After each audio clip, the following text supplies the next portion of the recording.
Hello friends, welcome to Edutreno. मैं आपका दोस्त अजय कुशवाहा और आज की इस वीडियो में हम लोग बात करने वाले हैं एक बहुत ही इंपॉर्टेंट टॉपिक के बारे में। भारतीय सेना ने लॉन्च किया है अपनी खुद की एक मैसेजिंग ऐप जिसका नाम है साई, जिसका कि फुल फॉर्म होता है सिक्योर एप्लीकेशन फॉर इंटरनेट। और ये ऐप बहुत ही इंपॉर्टेंट है फॉर सेफ कम्युनिकेशन। यदि दुनिया की बात की जाए तो दुनिया की बहुत सारी मिलिट्री ने पहले से ही ऐसा ऐप लॉन्च कर रखा है। फॉर एग्जांपल आप यूएस में देखेंगे तो यूएस आर्मी की खुद की एक मैसेजिंग ऐप है। फिर रसिया, इवन चाइना ने भी इस फील्ड में अपना काम कर चुका है। बट फाइनली अब ये इंडिया में भी लॉन्च हो गया है। डिस्कस करेंगे इस टॉपिक को।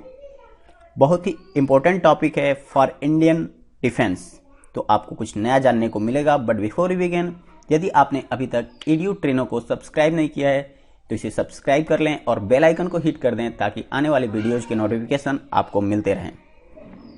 आज के समय एक बहुत ही इम्पोर्टेंट है साइबर सिक्योरिटी। हम हर रोज सुनते हैं कि कहीं ना कहीं साइबर अटैक होते हैं, डाटा चोरी कर ली जाती है। तो इन सब से बचने के लिए बहुत ही ज़रूरी है कि ऐसा मैसेजिंग ऐप हो जो काफ़ी सिक्योर हो और जिससे आर्मी चीफ या कहें तो सोल्जर्स के बीच जो भी कम्युनिकेशन हो रहा है, जो भी बातचीत हो रही है, वो सिक्योर रहे और उनका डाटा कहीं लीक ना हो। इसलिए भारतीय सेना को ये कहा गया कि आप यदि फेसबुक, व्हाट्सएप या इंस्टाग्राम जो भी ऐप यूज करते हैं, ऐसे 89 ऐप्स को बैन कर दिया गया फॉर भारतीय मिलिट्री। और ये कहा गया कि आप इसका इस्तेमाल नहीं कीजिए, क्योंकि जब ये ऐप फ़ोन में इंस्टॉल होते हैं तो ये एसएस मांगती हैं फॉर कॉन्टैक्ट। इसके अलावा मैसेजेज, फ़ोन में बहुत सारे फंक्शंस होते हैं जिसका एसएस इनको चाहिए होता है। और कल को कोई हैकर चाहे तो काफ़ी आसानी से डाटा को चुरा सकता है और ये हम बिल्कुल ही नहीं चाहेंगे।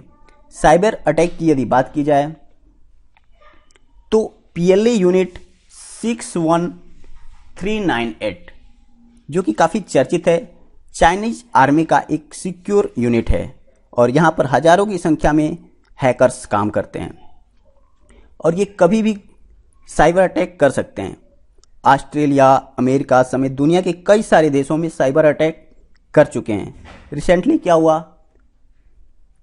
कि जापान की एक प्राइवेट फर्म थी मित्सुबिशी, ये काफ़ी दिनों से एक मिसाइल तैयार कर रहे थे, लेकिन उनका सारा डाटा चोरी कर लिया गया और उनके बरसों का मेहनत बेकार हो गया। हालांकि जापान ने ऑफिशियली किसी को ये कहा नहीं, लेकिन माना जा रहा है कि ये 61398 यूनिट का ही हिस्सा है। इन सबको देखते हुए हमें खुद को सिक्योर रखने की ज़रूरत है, क्योंकि रिसेंटली लद्दाख में जो भी हुआ उसमें कहीं भी इंडिया पीछे नहीं हटा और जब भी मौका मिला हम आगे बढ़ते रहे। तो इसको लेके चाइना में एग्रेशन काफ़ी ज़्यादा है और हमें काफ़ी ज़्यादा उनसे सतर्क रहने की ज़रूरत है। अब यदि हम बात करें साई ऐप की, तो इसमें आपको मिलता है voice call, text messages, video calls, ये सारी सुविधाएं मिलेंगी। और यदि साई ऐप की बात की जाए तो इसको फर्स्ट टाइम डेवलप किया था कर्नल साई शंकर, जो कि कमांडिंग ऑफिसर हैं राजस्थान के, और उन्हीं के नाम पे इस ऐप का नाम साई ऐप रखा गया।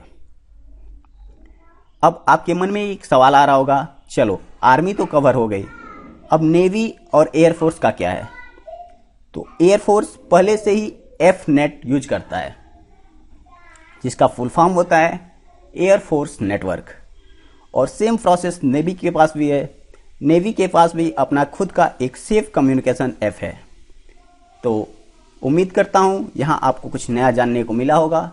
Thanks for listening and always be with Edutreno. धन्यवाद।